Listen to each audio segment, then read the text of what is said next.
वो लोग मेरे से लगभग 2 महीना ये समझ के बात नहीं किए कि यार ये बिहार का है, इसका बिहारी वाला टोन है। ये बात एकदम ये सच है 100% की भोजपुरी इंडस्ट्री जो है वो मेल एक्टर्स के ही इर्द गिर्द घूमती है। उसके उनके आगे ना तो प्रोड्यूसर की कोई वैल्यू है, ना डायरेक्टर की, ना अदर किसी भी कास्टिंग मेंबर की। उससे पहले मैंने स्पॉट बॉय काम किया था, एज एन स्पॉट बॉय।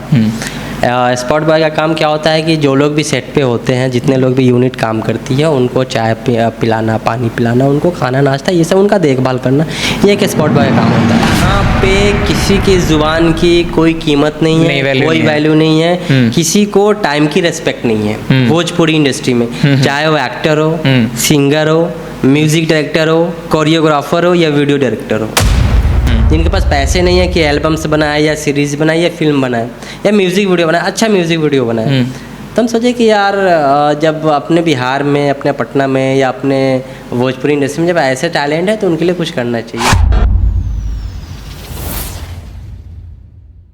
नमस्कार, प्रणाम, जय हिंद, वेलकम बैक टू AMS की बातें। आज के जो हमारे गेस्ट हैं वो बहुत ही टैलेंटेड एंड बहुत ही इंटरेस्टिंग कैरेक्टर हैं, जिन्होंने टीवी सीरियल्स के बहुत सारे एपिसोड्स और बहुत सारे पूरा टीवी सीरियल उन्होंने डायरेक्ट किया जो बहुत ज़्यादा फेमस हुए। जैसे वन ऑफ दी उनमें से एक का नाम ले लेता हूँ मैं, कुल्फी कुमार बाजेवाला और मरियम खान, ये रिश्ता क्या कहलाता है, और क्राइम सीरीज़ जैसे बहुत सारे सीरियल्स में उन्होंने अपने इंडिपेंडेंटली डायरेक्ट किया है। और एक कॉन्ट्रोवर्शियल मूवी जो बॉलीवुड में बहुत ज़्यादा कॉन्ट्रोवर्सी की थी, जिसने जब वो आई थी तो ठाकरे जैसी मूवी में एज असिस्टेंट डायरेक्टर भी उन्होंने काम किया है। तो उनका स्वागत करिए। Welcome to my show sir, AMS की बातें, मेहताब अजीज़ जी का। कैसे हैं सर? बढ़िया बढ़िया, थैंक यू सो मच भाई। बहुत सारे सवाल जो हैं मुझसे आपसे पूछने हैं, बट मैं ना थोड़ा सा नर्वस हो जाता हूँ जब मैं किसी को देखता हूँ है ना, जो बहुत ज़्यादा स्टेब्लिश कैरेक्टर है और अपना करियर बना चुके हैं। फर्स्ट हम लोग एकदम बिगनिंग से शुरू करेंगे, आपके शुरुआत से, आपके एजुकेशन। और ये जान के बहुत अच्छा लगा कि आप हमारी धरती से ही हैं, हमारे चंपारण की धरती से ही हैं, इधर से ही बिलोंग करते हैं। यहाँ से इतना लंबा सफ़र मुंबई तक का, उस इंडस्ट्री का हिस्सा होना, एज असिस्टेंट डायरेक्टर काम करना और फिर इधर भी आना, बहुत सारी सवाल हैं। बट शुरुआत करेंगे आपके एजुकेशन से और मोतिहारी से शुरू करेंगे। तो बताइए बिगिनिंग से कहाँ से आपकी एजुकेशन हुई, कैसा वो टाइम रहा वो? सबसे पहले तो आपका बहुत बहुत शुक्रिया जो आपने मुझे अपने शो पे इनवाइट किया। और दूसरी बात कि मैं मोतिहारी से ही मैं अपना एजुकेशन कंप्लीट किया हूँ। 10th तक मेरी स्टडी मोतिहारी से हुआ है। मैं बेसिकली बिलोंग करता हूँ मुजफ्फरपुर ज़िला से। ठीक है। मुजफ्फरपुर ज़िला से एक गांव है, प्रखंड है, साहेबगंज प्रखंड। वो साहेबगंज में मेरा गांव है। मेरी प्राइमरी एजुकेशन जो है वो मोतिहारी से हुआ है, बिकॉज हम यहाँ पे मेरे मामा जी लोग का घर है पिपराकुड़ी में, तो हम वहीं पे रहते थे। तो हमारा जो भी एजुकेशन हुआ है मोतिहारी से हुआ है। छतौनी में एक स्कूल है, ज्ञान निकेतन आवासीय विद्यालय, वहीं से मेरा एजुकेशन हुआ है। और 10th भी मेरा यहीं से हुआ है। फिर उसके बाद 11th मुजफ्फरपुर शिफ्ट हुए। फिर उसके बाद हम लोग बॉम्बे की तरफ बढ़े। फिर बॉम्बे में हम लोगों ने काम शुरू किया। बॉम्बे में जब आपने पहली बार अपने कदम रखा कि हाँ, मतलब वो तो एक स्टेप है, बट आप में ऐसा कब इंटरेस्ट आया कि हाँ मुझे ये काम करना चाहिए, मुझे डायरेक्शन में जाना चाहिए, कोरियोग्राफी में जाना चाहिए, है ना? होता है ना, जैसे कि कोई अपने आप को एक्टर समझता है, यार मैं ये डायलॉग बोल ले रहा हूँ, इजीली इसको डिलीवर कर ले रहा हूँ विद इमोशंस, तो मुझे एक एक्टर में एज एन एक्टर एस्टेब्लिश होना चाहिए, वो मेरा इंटरेस्ट का एरिया है। तो आपको कैसा लगा कि मुझे कोरियोग्राफर डायरेक्शन में जाना चाहिए? बहुत सारी चीज़ें होती है, जैसे हम लोग अपने परिवार में देखते होंगे, कोई टीचर है, कोई डॉक्टर है, कोई इंजीनियर है, और बहुत सारे लोग गवर्नमेंट जॉब में है, कोई प्राइवेट जॉब में है। मेरा एक था कि भाई मेरे को जॉब में करना ही नहीं है, चाहे प्राइवेट हो या गवर्नमेंट जॉब, मेरे को करना है, या तो अपना काम करो या फिर कुछ अलग चीज़ें करो। और रही बात डायरेक्शन में इंटरेस्ट मेरा कब से आया, तो आई थिंक 2008 या 9th के आसपास एक हनी सिंह का गाना आया था, ब्लू आइज, जो बहुत फेमस सॉन्ग रहा, ब्लास्ट एकदम, हाँ, सुपर डुपर हिट था। हाँ, वो गाना अभी भी लोग आज तक लोगों के लफ्ज़ों पे हैं। हाँ, सारे लोग वो गाना सुनते हैं, बहुत प्यारा गाना भी था। तो जब हम स्टडी कर रहे थे अपने स्कूल में, तो उस गाने को ना हमने कोरियोग्राफ किया था। मतलब थोड़ा सा उस पर कि भाई ऐसे करो, ऐसे करो, ये करो, वो करो। बाद में उसका रिजल्ट बहुत अच्छा आया था। तो मेरे को लगा कि यार ये काम बड़ा आसान भी है और इंटरेस्टिंग भी है और लोगों का बहुत मतलब इसमें सहयोग भी मिलता है, लोग बड़ा अच्छा भी बोलते हैं। चलो यही काम शुरू तो कर। प्राउड फील होने लगा कि यार मैंने थोड़ा सा उसमें डायरेक्शन हाँ, दी हाँ, और वो चीज़ हिट हो गई, अच्छा लगने लगा लोगों को। जब आपको बाहर से प्रोत्साहन मिलने लगता है ना, जब लोग आपको शाबाशी देने लगते हैं, तो ऑटोमेटिक आदमी मोटिवेट होता है हाँ। कि भाई चलो इसको कंटिन्यू करते हैं, इसको कंटिन्यू करते हैं। फिर उसी को दिमाग में रख के कि भाई अब आगे यही करना है। फिर 11th-12th मैंने स्टडी की, फिर उसके बाद हमने मुंबई चले गए, फिर इसके पीछे लग गए कैसे क्या करना। तो अपने स्टडीज़ अपनी कंप्लीट किया आपने? हाँ, कहाँ तक? एजुकेशन नहीं किया हूँ, बट हाँ स्टडी अच्छा इंटरमीडिएट? हाँ, वो कंप्लीट किया। उसके बाद आप मुंबई शिफ्ट हो गए। हाँ। तो मुंबई में जब आप बिंग में गए शुरुआत में, तो मतलब क्या आपको परेशानियां झेलनी पड़ी, क्या मुश्किलें झेलनी पड़ी? जैसे हम बिंग बिहारी, हम लोग बहुत बार सुनते हैं सोशल मीडिया प्लेटफॉर्म पे कि बिहार से जो लोग बिलोंग करते हैं, बिहारी हैं, जब वो बाहर के शहरों में, बड़े शहरों में जाते हैं, जैसे दिल्ली, मुंबई, बेंगलोर जैसे शहरों में जाते हैं, तो उन्हें बहुत सारी परेशानियाँ झेलनी पड़ी, तो मुश्किलें, जिल्लत झेलनी पड़ती है, जिल्लत वहाँ पर झेलनी पड़ती है। तो आप उसका क्या एक्सपीरियंस रहा आपको वहाँ पे, क्या आपको झेलना पड़ा शुरुआत में? देखिए, आप एक चीज़ सुने होंगे, एक बहुत अच्छी कहावत है अपने गांव में कि कभी एक अगर दो भाई है, किसी एक भाई का अगर घर बेचना होता है गरीबी से या मजबूरी से, तो दूसरा भाई खरीदार होता है। दूसरी चीज़, अगर आप कभी मुसीबत में अगर रहते हैं तो आपके लोग का उसमें हाथ होता है। सेम चीज़ अगर आप बिहार से कहीं बाहर जाओगे ना, जैसे बॉम्बे जैसे सिटी में, तो जो लोग बिहार के वहाँ पे पहले से रह रहे हैं, वो लोग खुद को बड़ा तोप समझते हैं। और एक बिहारी वहाँ पे ऑलरेडी रह रहे हैं, लेकिन आप वहाँ पे जाओगे ना, तो आपके साथ वो लोग भेदभाव, बाहर के लोग तो करेंगे ही, लेकिन उससे पहले ये लोग भेदभाव करेंगे कि सारा बिहारी आ गया। जब मेरे को याद है कि जब मैं पहला शो कर रहा था स्टार प्लस का, शो का नाम था मरियम खान, और वो मेरा पहला शो था एज एन असिस्टेंट डायरेक्टर। तो उसमें 70% जो एडीज थे, असिस्टेंट डायरेक्टर, वो बिहार के थे। बिहार के थे, भोजपुरी लैंग्वेज वो सब जानते हैं, बिहार के कल्चर भी वो लोग जानते हैं। लेकिन वो लोग बॉम्बे में बहुत काफ़ी टाइम से थे, या फिर वो लोगों ने स्टडी भी की थी, तो बड़े बड़े कॉलेज से बार वो लोग स्टडी किए थे, और वो लोग बॉम्बे में रह रहे थे। जब हम गए तो मेरे को फर्स्ट टाइम वहाँ पे फील हुआ कि ये लोग खुद बिहार के हैं, उसके बाद भी ये लोग मेरे पे बिहारी होने पे मेरे से सवाल कर रहे हैं। ये लोग को शर्म आ रही है। मतलब वो लोग मेरे से लगभग 2 महीना ये समझ के बात नहीं किए कि यार ये बिहार का है, इसका बिहारी वाला टोन है, बिहार का टोन एक अजीब सा एक्सेंट है कि उस टोन में बात कर रहे हैं। वो लोग बिहार के होके भी वो लोग मेरे से इसलिए बात नहीं करते थे कि इस बिहार का है, इसका बिहारी टोन है। तो बाहर के लोगों को हम क्या करें जब अपना ही लोग सही नहीं है? तो अब इससे बड़ी चीज़ आपको क्या बता सकते हैं? बाकी काम का स्ट्रगल तो अलग चीज़ है। आपको मेंटली वहाँ पे इतना टॉर्चर कर दिया जाएगा ना, इतना वो लोग टॉर्चर कर देते हैं कि फिर अगर आप में हिम्मत है तो रुकी, नहीं तो फिर वहीं भाग के चले आते हैं लोग। मेंटली बहुत टॉर्चर है। तो मेंटल टॉर्चर को आपने उसको झेला और आगे सरवाइव करके जब आपने वो डायरेक्ट किया Mariam Khan as assistant director, उसका क्या एक्सपीरियंस था? उसमें पहले आप जुड़े कैसे आपको काम मिला? एंट्री करते ही कुछ ना कुछ तो लिंक सर्कल निकाला होगा, वहाँ तक गए होंगे, उन लोगों से पहचान निकाली होगी, उनको अपना एक्सपीरियंस या इंटरेस्ट बताया होगा, कैसे मिला? देखिए, सबसे पहली चीज़ तो हम लोग ऐसे ही कोई आम आदमी को तो नहीं रख लेगा ना, कुछ तो आपको बताना पड़ेगा, कुछ तो चीज़ें दिखानी पड़ेगी कि हाँ मेरा ये वर्क एक्सपीरियंस है, नई चीज़ हुआ। अब देखिए, हम लोग जैसे अभी तो खैर बहुत सारे, जब से सोशल मीडिया का ज़माना है, सब लोग इन्फ्लुएंसर, तो एक्टर, क्या सब लोग यूट्यूबर बनना शुरू कर दिए। लेकिन आज से अगर 10 साल पीछे हम जाते हैं, तो हम वैसे बैकग्राउंड से या वैसे गांव से या वैसे डिस्ट्रिक्ट से या वैसे घर से आते हैं कि हमें कभी कोई अलाउड नहीं करेगा भाई कि तुम फिल्म इंडस्ट्री में जाओ या तुम फिल्म में काम करो। तो मेरा ये कंसेप्ट क्लियर था कि भाई मेरे को डायरेक्शन करना है। अब इसके लिए क्या करना है मेरे को समझना पड़ेगा, मेरे को उसके बारे में स्टडी करनी पड़ेगी, मेरे को उसका रास्ता बनाना पड़ेगा। मुंबई में ये सीधे चीज़ें काम में थोड़ी आसान है, मुंबई चलेगा पहला स्टेप। दूसरा स्टेप था कि भाई हमें इंडस्ट्री में कैसे घुसे। फिर उसके बाद मैंने बहुत सारे काम किए, इधर उधर के बहुत सारे काम। फिर हमने, मेरा पहला इंडस्ट्री में पहला काम एज एन असिस्टेंट डायरेक्टर नहीं था, मेरा पहला काम था क्रेन ट्रॉली में मैंने काम किया। उससे पहले मैंने स्पॉट बॉय काम किया था, as an spot boy. Spot boy का काम क्या होता है कि जो लोग भी सेट पे होते हैं, जितने लोग भी यूनिट काम करती है, उनको चाय पिलाना, पानी पिलाना, उनको खाना नाश्ता, ये सब उनका देखभाल करना, ये एक स्पॉट बॉय का काम होता है। मेरी स्टार्टिंग वहाँ से हुई थी। फिर वहाँ पे हम कुछ लोगों से मिलना जुलना, बात करना शुरू कर दिए। तो मुझे एक वहाँ पे एक आदमी मिल गया जो क्रेन ट्रॉली वाला होता है, जो रोस्टम वगैरह। रोस्टम क्या होता है ना, जब कहीं हाइट पे लाइट लगाना होता है ना, तो एक रोस्टम बांधा जाता है, फिर उसके ऊपर लाइट लगती है। तो एक अलग डिपार्टमेंट होता है, एक क्रेन अलग डिपार्टमेंट होता है, ट्रॉली अलग होता है। तो उसमें एक बंदे से मेरा जान पहचान हुआ। तो जब जिस शॉप पे हम स्पॉट बॉय थे, तो वहाँ से काम ख़त्म हुआ, फिर हम लोग बॉम्बे आए। हम लोग बॉम्बे से बाहर कहीं पे शूट कर रहे थे। फिर बॉम्बे में आए तो मेरे पास काम नहीं था। फिर मैंने उसको फ़ोन किया कि भाई मेरे को कुछ काम दिलाओ। तो वही जो क्रेन ट्रॉली वाला था, उसने मेरे को बोला कि ठीक है, मेरे पास एक काम है, अगर तुमको लगता है कि तू कर सकते हैं तो आ जा। मैं बोला कि मैं कर लूँगा।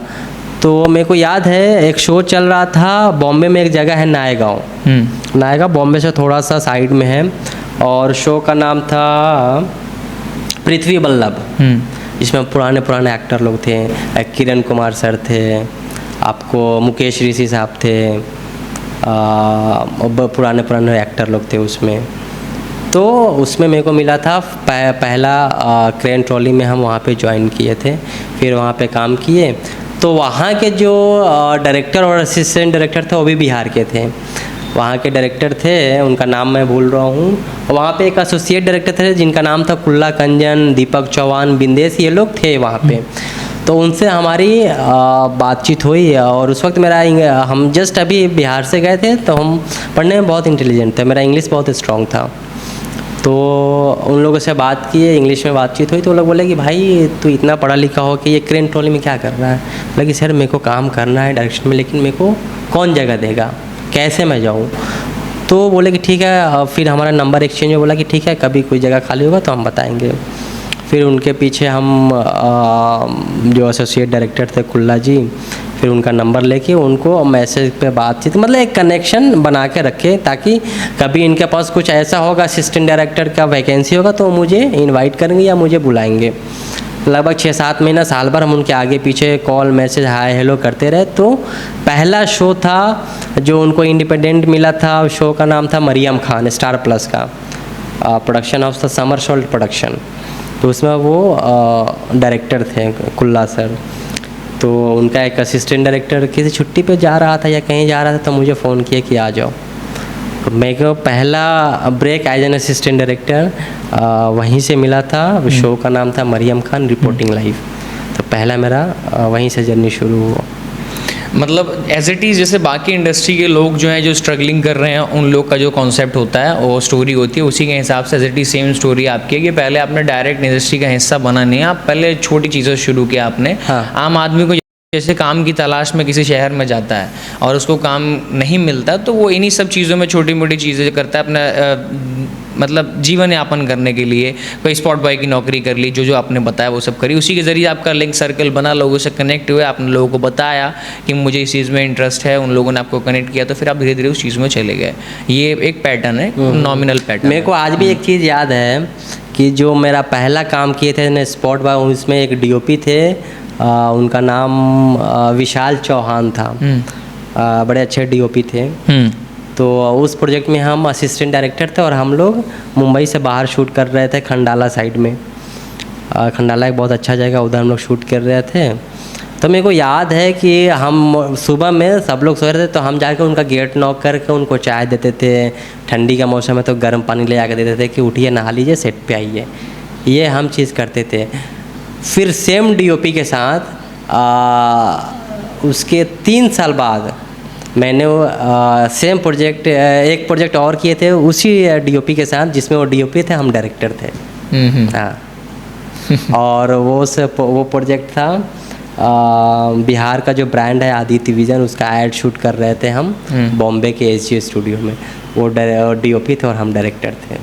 मतलब दुनिया कितनी छोटी है कि उसी इंसान के साथ मैं, जब वो एज अ डीओपी थे तो आप उनकी सेवा पाने के लिए उनको पानी ऑफ़र करते थे, चाय ऑफ़र करते थे, और 3 साल बाद अपने काम के एक्सपीरियंस और मेहनत की वजह से आप एज अ डायरेक्टर और वो डीओपी थे। दुनिया कितनी छोटी है। तब मेरे को लगा कि भाई थोड़ा सा कि प्रमोशन हुआ है, हाँ, बड़े थोड़ा तरक्की हुई है, अब थोड़ा सा और मेहनत करेंगे तो और अच्छा होगा। लेकिन जब उनके साथ हम एक मतलब मॉनिटर पे बैठ के, यहाँ पे डायरेक्टर बैठा है, यहाँ पे वो डीओपी बैठा है, एक मॉनिटर देख, तो उनको शर्म नहीं लगा। हाँ। कि भाई ये बंदा मेरा स्पॉट बॉय का भी होता था, आज हमको डायरेक्ट कर रहा है कि सर ऐसा कीजिए, ऐसा कीजिए। उनको शर्म नहीं आया, उनको प्राउड फील हुआ। हाँ।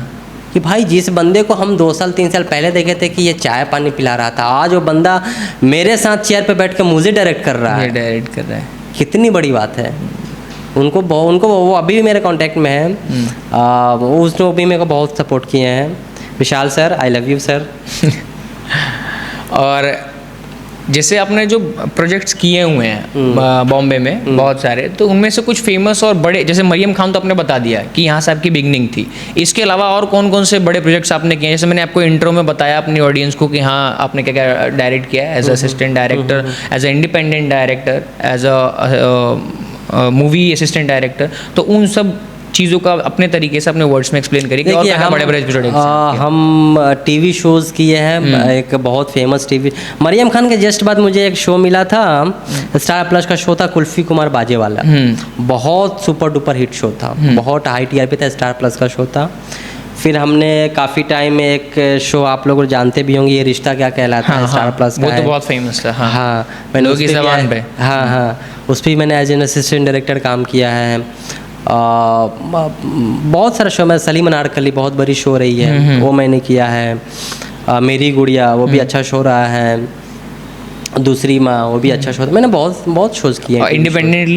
इंडिपेंडेंटली मैंने क्राइम सीरीज़ किया है, लगभग 30 से 40 एपिसोड मैंने किया होगा। 30 से 40 एपिसोड आपने इंडिपेंडेंटली डायरेक्ट किए हैं, क्राइम सीरीज, जैसे सावधान इंडिया या क्राइम पेट्रोल, इंडिया वगैरह होता है, हाँ क्राइम पेट्रोल, इन सब टाइप का। ठीक है। और एक आपने एज असिस्टेंट डायरेक्टर मूवी भी की, हाँ ठाकरे, हाँ जो बाला साहब ठाकरे जी की बायोग्राफी है। हाँ, नवाज भाई, हाँ नवाज भाई एज एन एक्टर है, बहुत धांसू उन्होंने उसमें एक्टिंग की थी, उसके लिए अपना पूरे तरीके से बदल दिया था अपने कैरेक्टर को, अपने सिस्टम को। वो उसका एक्सपीरियंस कैसा था? अच्छा रहा। फिल्म करने का मजा ही अलग है। फिल्म में देखिए, फिल्म और नवाज सर से आप मिले, वो तो पूरा एक्सपीरियंस सामने करके, कैसे आदमी है वो? आदमी बहुत मस्त इंसान है, बहुत मस्त इंसान। फिल्म में क्या होता है ना, टीवी शोज़ में क्या होता है कि टीवी शो और फिल्म में बहुत ज़मीन आसमान का अंतर है। मतलब टीवी शोज़ में एक दिन में हमको शूट करना है कम से कम 20 मिनट, टीवी सीरियल्स, बिकॉज उसके बजट कम होते हैं, उसके टेलीकास्ट ज़्यादा होते हैं। फिल्म का बजट होता है, फिल्म का टाइम भी बहुत होता है। अब टीवी शोज़ में क्या होता है कि अगर हमारे पास बैंक नहीं है फिर तो बहुत दिक्कत है, हमको रोज़ शूट करना पड़ेगा। अगर 2-4 एपिसोड का बैंक है तो ठीक है। फिल्म में क्या है कि अगर 2-4 दिन हम लेट भी शूट करते कोई दिक्कत नहीं है। अब बताइए, फिल्म में अगर कोई बहुत बड़ी बजट की फिल्म है तो मैक्सिमम 2 से 2.5 मिनट 3 मिनट एक दिन में शूट होता होगा, इससे ज़्यादा नहीं होता होगा।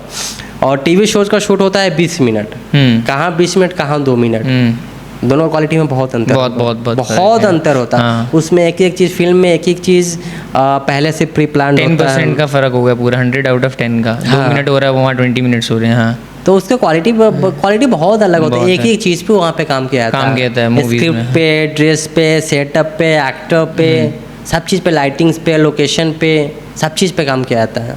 और टीवी शोज़ में उतना डीपली काम नहीं किया जाता। टीवी शोज़ में क्या है कि भाई मेरे को एपिसोड शूट करके टेलीकास्ट में भेजना है। आपको कैसे फील होता होगा, या जैसे सेट पे हम हैं, नवाज सर को स्क्रिप्ट मिली हुई है, सीन की शूटिंग हो रही है, और आप उन्हें डायरेक्शन दे रहे हैं, समझा रहे हैं, सर ऐसे नहीं, ऐसे सर ये मज़ा नहीं आ रहा है यहाँ पे। नहीं, सबसे पहली चीज़ तो असिस्टेंट डायरेक्टर फिल्म स्क्रीन तक ही, मॉनिटर तक ही सीमित है, या वहाँ पर भी उनसे डायरेक्ट भी कन्वर्सेशन होती है? नहीं, डायरेक्ट वो फिल्म तो छोड़ दीजिए, टीवी शोज़ में भी मेरे बहुत अच्छे एक्टर्स हैं जिनसे मैं बहुत करीब रहा हूँ सेट पे और शूटिंग के दौरान, बट किसी से मेरा पर्सनल रिलेशन नहीं है और ना मैं रखना पसंद करता हूँ। चीज़ें क्या है कि एक प्रोफेशनल रिलेशन और पर्सनल दोनों बहुत अलग अलग होता है। प्रोफेशनल रिलेशन बहुत अलग होता है, पर्सनल रिलेशन बहुत अलग, वो थोड़ा सा उसको हम बहुत संभाल के रखें, अलग रखना चाहिए। हाँ, तो मेरा किसी भी एक्टर के साथ या एक्ट्रेस के साथ पर्सनल रिलेशन नहीं है। मतलब नवाज सर के साथ आप खड़े होंगे और उन्हें कुछ तो बता रहे होंगे ना कि सर ऐसे करिए, ऐसे करिए, तो कुछ नहीं। हाँ। ले देखिए, फिल्म में क्या होता है ना, एक डायरेक्टर होते हैं, एक एसोसिएट डायरेक्टर होते हैं, फिर चीफ एडीज होते हैं, तो सब लोगों का काम अलग अलग है। हम अब देखिए, टीवी शोज में 4-5 एडीज बहुत हो गया, एक कॉस्ट्यूम देखेगा, एक सेटअप देखेगा, एक चीफ एडी हो गया। मेरे को भी जानना है कि जैसे अभी मेरे दिमाग में डाउट आ रहा है कि एक असिस्टेंट डायरेक्टर का काम क्या है। जैसे हम लोग मूवीज़ में देखते हैं, कहीं पे कोई अगर मूवी उसमें उस चीज़ का सीन दिखा रहा है, तो मूवीज़ में देखते हैं कि एक डायरेक्टर जाके एक्टर को सेट पे एक्सप्लेन कर रहे होते हैं कि आप यहाँ पर ये वाला सीन अच्छा नहीं लग रहा, आप इसको ऐसे इस इमोशन के साथ करो, ये वाला में आपको ये करना है। तो असिस्टेंट डायरेक्टर का क्या काम है? डायरेक्टर का तो ये काम है, असिस्टेंट डायरेक्टर का क्या काम है? अगर ऑडियंस को शॉर्ट में एक्सप्लेन करना हो तो कैसे? देखिए, सबसे पहली चीज़ कि बहुत कम डायरेक्टर होते हैं जो मॉनिटर पे बैठ के डायरेक्ट करते हैं या एक्टर्स को समझाते हैं। बहुत कम डायरेक्टर होते हैं। वो सारा काम एक एसोसिएट करता है। अच्छा। जो एक डायरेक्टर का राइट हैंड समझ लीजिए आप, या उनका personal associate director.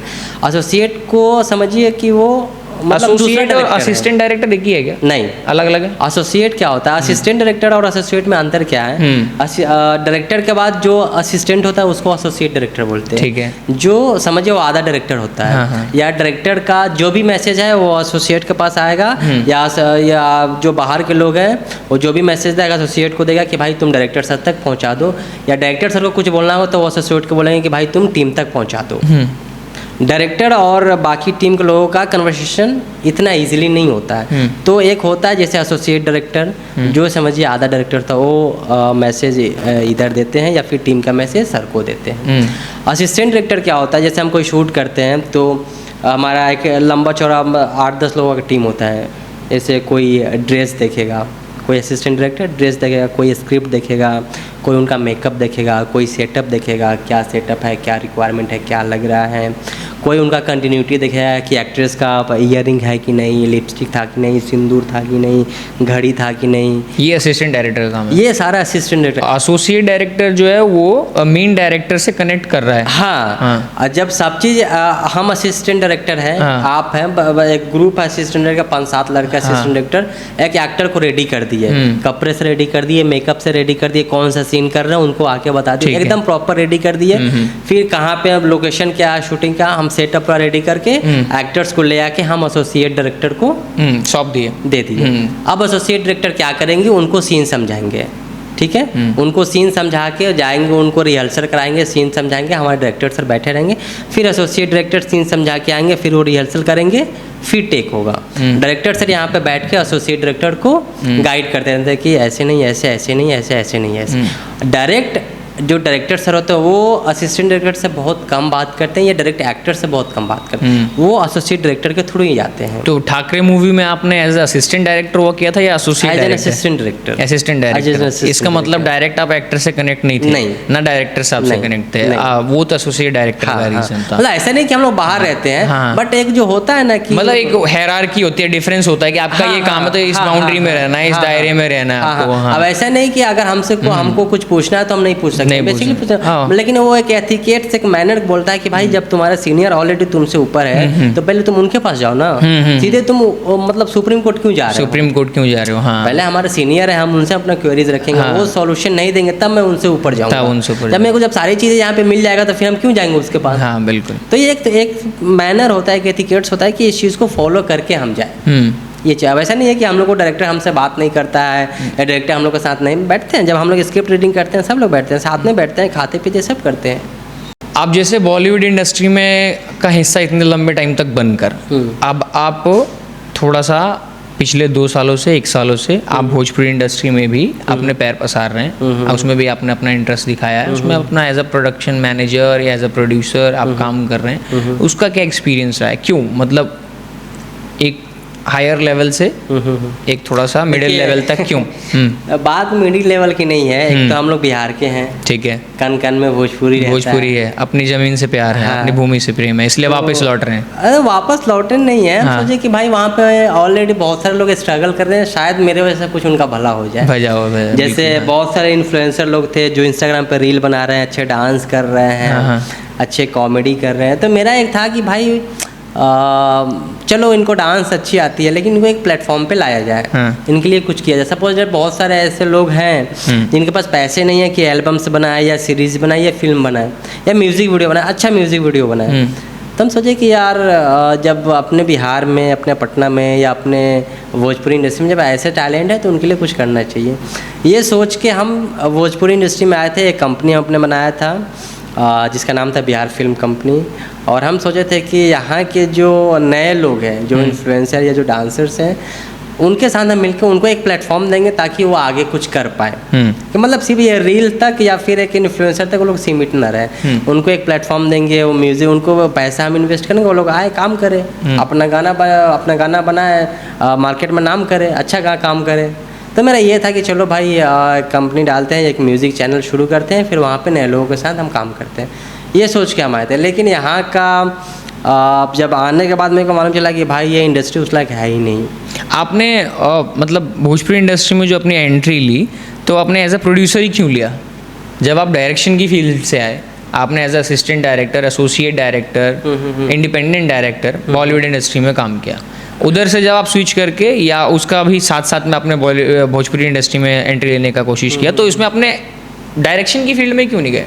As a producer क्यों? देखिए इसमें पर्सनली आपने डायरेक्ट क्यों नहीं किया कुछ चीज़ें? इसमें सबसे बड़ी चीज़ ये है कि यहाँ के जो एक्टर्स हैं उनके अंदर, ये मैं खुल के बोलता हूँ, उनके अंदर मैनर्स नाम की चीज़ नहीं है। उनके अंदर कि टेक्नीशियन का क्या रिस्पेक्ट होता है वो चीज़ उनके अंदर नहीं है। चाहे वो फीमेल एक्ट्रेस हो, डांसर्स हो, या मेल एक्ट्रेस हो, या डांसर हो या सिंगर हो, जो भी हो, उनके अंदर वो एथिकेट्स और मैनर नहीं है कि डायरेक्टर से कैसे बात करते हैं, एक टेक्नीशियन से कैसे बात करूँगा, क्या रिस्पेक्ट है, क्या होता है।